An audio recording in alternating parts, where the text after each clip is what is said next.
Federal. State. Local. The three separated powers of federalism lived in peace, until one day the federal government attacked. 1968 Gun Control Bill. Bradley Act. Only the 10th Amendment could save us. First introduced on December 15th, 1791, in the Bill of Rights included in the Constitution, it was designed to protect states' rights. As stated in the Constitution, the powers not delegated to the United States by the Constitution, nor prohibited by it to the states, are reserved to the states respectively, or to the people. But when they needed him most, during the 1968 Gun Control Bill and the Brady Act of 1993, forcing state officers to conduct unconstitutional background checks on gun sales, he was not upheld.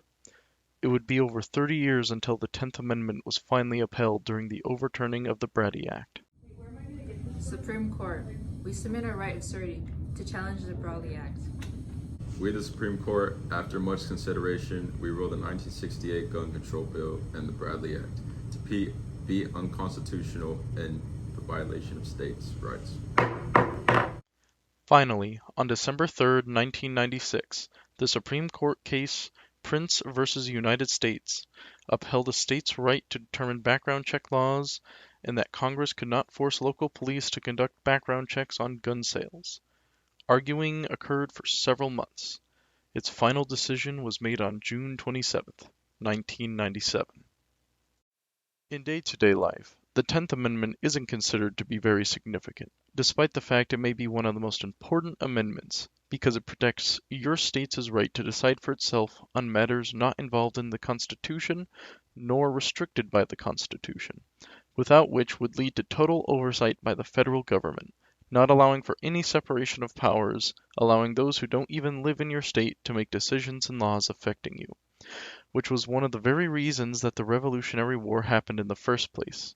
Without it, we would be shackled to the whims of Congress. We wouldn't be able to go to parks and beaches at certain times, or do certain things that we typically can do. Imagine if you couldn't bring a beach towel to your local beach because Vermont has a shortage of beach towels and has to make a federal law to stop its people from using beach towels, affecting the whole country.